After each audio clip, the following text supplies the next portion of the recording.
Hey guys welcome back to my channel Tanisha official. तो তোমরা কেমন আছো? আশা করি ভালো আছো। তো চলে আসলাম আরেকটা নতুন ভিডিও নিয়ে। তো আজকের ভিডিওটা হবে, তো এখন যেহেতু গরমকাল, তো গরমের সময় তো এখন খুব কাঁচা আম পাওয়া যায়। তো আজকে ভিডিওটা হবে একটা কাঁচা আম দিয়ে একটা রেসিপি তোমাদের সঙ্গে শেয়ার করব। তো চলো ভিডিওটা কন্টিনিউ করা যাক। তো তোমরা ভিডিওটা দেখতে থাকো। তো দেখো আমি এখানে আমগুলোকে সব ছাড়িয়ে তার ভেতর থেকে বীজটাকে বাইরে বের করে দিলাম। তো দেখো আমগুলো সব আমি ঘষে নিয়েছি, ঘষার পরে একটু রোদ্দুরে দিয়েছি, আর রোদ্দুরে দেওয়ার পরে কালারটা ঠিক এরকমই হয়ে যাবে। তো তারপরে আমি এই আম তেল বানানোর জন্য একটা খালি কড়াই নিয়েছি, তার মধ্যে সর্ষের তেল দিয়ে দেবো। এখানে কিন্তু শুধুমাত্র সর্ষের তেলই ইউজ করতে হবে, আর কিন্তু অন্য কোনো তেল এখানে ইউজ করা যাবে না। তো দেখো আমি এখন তেলের মধ্যে দিয়ে দেবো সামান্য পরিমাণ নুন। নুনটা অবশ্যই কিন্তু আইডিয়া করে দিতে হবে, যে যতটা আম আছে সেই অনুযায়ী বুঝে কিন্তু নুনটা ইউজ করতে হবে। তো চলো আমি দিয়ে দিচ্ছি।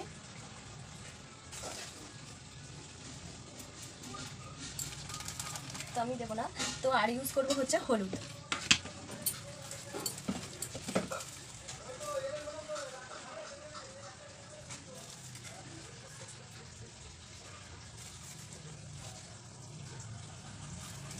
হলুদটাও কিন্তু অবশ্যই বুঝে দিতে হবে, এটা আন্দাজ করেই আর কি দিতে হবে।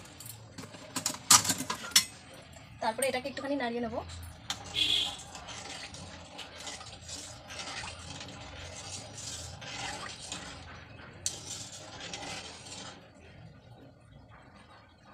তো দেখো এটার কালারটা কতটা চেঞ্জ হয়ে গেছে, তোমাদের কাছ থেকে দেখায়। এই দেখো এটার কালারটা হলুদ আর নুন দেওয়াতে এটার কালারটা একটুখানি ঘোলাটে ঘোলাটে টাইপের হয়ে গেছে। তো এটা ভালো করে গরম হয়ে যাক, তারপরে এটাকে ঠান্ডা করতে রেখে দেবো। তো এটা ততক্ষণে গরম হোক, তারপরে আমরা এটার সাথে যে মশলাটা ইউজ করব, তো সেই মশলাটা আমরা কী কী দিতে হবে সেগুলো নিয়ে নিচ্ছি। তো চলো দেখো আমি এখানে মশলাগুলো নিয়ে নিয়েছি। তো মশলা কী কী নিয়েছি সেটা একটু তোমাদেরকে বলি। তো এখানে আমি মশলা নিয়েছি, দেখো শুকনো লঙ্কা আর মৌরি আর গোটা ধনে, আর হচ্ছে তোমার কালো সর্ষে। এখানে তোমরা সাদা সর্ষেও ইউজ করতে পারো, অসুবিধা নেই। হ্যাঁ, লঙ্কাটা যে যেরকম ঝাল খেতে চাও অবশ্যই সেই পরিমাণেই লঙ্কাটা দেবে। তো এই মশলাগুলোকে এখন ভেজে নেব। তো চলো এই মশলাগুলোকে ভেজে নিই। তো দেখো এখানে আমার তেলটা গরম হয়ে গেছে, এই যে তেলটা দিয়ে ওপর থেকে ধোয়া ধোয়া মতন উঠছে। তো তেলটা আমার এখানে গরম হয়ে গেছে। তো আমি এই তেলটাকে এখন নামিয়ে রাখবো, তেলটা ঠান্ডা হবে, তারপরে তেলটাকে ব্যবহার করা হবে। তো চলো তেলটাকে নামিয়ে দিই।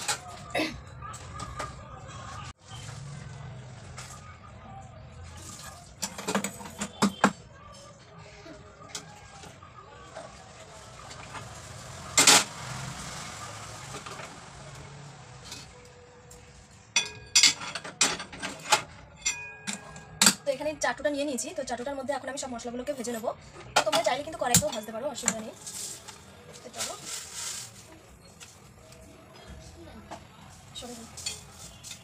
তো মশলাগুলো কিন্তু আমি লো মিডিয়ামে দিয়ে আমি মশলাগুলোকে হালকা হালকা আছে আমি কিন্তু ভেজে নেবো মশলাগুলো। তো গাইস আমার এখানে দেখো মশলা কমপ্লিট হয়ে গেছে। তো এখন এই মশলাটাকে আমি ঠান্ডা করতে রেখে দেবো, তারপরে এটাকে মিক্সি করব, কেননা এখন গরম গরম এটাকে মিক্সি করা যাবে না। আর এদিকে তোমরা তো দেখেছো তেলটা গরম করেছি, তো তেলটাকেও ঠান্ডা করতে রেখে দিয়েছি। তেলটাও ঠান্ডা হোক আর এদিকে মশলাটাও ঠান্ডা হোক, তারপরে মিক্সি করে আমের সঙ্গে কিভাবে মিক্সড করতে হয় সেটাই আমি তোমাদেরকে দেখাবো। আর এই আমটাকে কোথায় মিক্সড করে রাখবো তার জন্য কিন্তু এরকম একটা কাচের বয়াম নিয়েছি আমি। তো এই বয়ামটাকে ভালো করে ধুয়ে পরিষ্কার করে মুছে নিয়েছি, যাতে এর ভেতরে কোনো জল না থাকে। তো এর ভেতরে কীভাবে রেখে আমি পুরো সব কিছু দিয়ে মিক্সড করব, তারপর তোমাদের সেটাই দেখাবো। তো চলো ততক্ষণে আমি মশলাটাকে করে নিই। তো ফাইনালি সব কিছু রেডি করে নিয়েছি। তো এখন করব আম তেলটাকে মিক্স। তো মিক্স করার জন্য আমি এখন একে একে সব কিছু দিয়ে দেবো। তো যেই তেলটা গরম করে রেখেছিলাম সেটাকে ঠান্ডা করতে দিয়েছিলি, তো সেই ঠান্ডা তেলটাই বয়ামে ঢেলে দিলাম। তো দেওয়ার পরে এর ভেতরে দিয়ে দেবো আম আর মশলাটা দিয়ে এটাকে ভালো করে নাড়িয়ে নেব। তো আমি এটাকে ভালো করে নাড়ানোর পরে এটাকে রোদ্দুরে রেখে দেবো, যাতে যত বেশি রোদ লাগানো হবে তত বেশি আরও খেতে টেস্টি হয়। আর এর ভেতরে যারা ঝাল খেতে একটু পছন্দ করে তারা কয়েকটা কাঁচা লঙ্কা চিরেও দিয়ে দিতে পারো, তাতে কিন্তু কোনো অসুবিধা হবে না। আর এটা কিন্তু তোমরা পারলে একবার বাড়িতে অবশ্যই ট্রাই করো, এটা খেতে ভীষণ টেস্টি হয়। তো এটা কিন্তু তোমরা মুড়ি মাখাও, গরম গরম আলু ভাতের সাথেও কিন্তু এটা খেতে পারো, খেতে ভীষণই টেস্টি হয়। তো এটা কিন্তু মাঝের মধ্যে রোদ্দুরে দিতে হবে, নালে কিন্তু এটা নষ্ট হয়ে যাবে। আর অবশ্যই পরিষ্কার জামা কাপড়ে এটা কিন্তু ধরতে হবে। আর কিন্তু তোমরা অবশ্যই বাড়িতে একবার এটাকে ট্রাই করে দেখতে পারো, এটা সত্যি ভীষণ ভালো হয়। আর একবার বানিয়ে আনলে তোমরা কিন্তু অনেক দিন খেতে পারবে।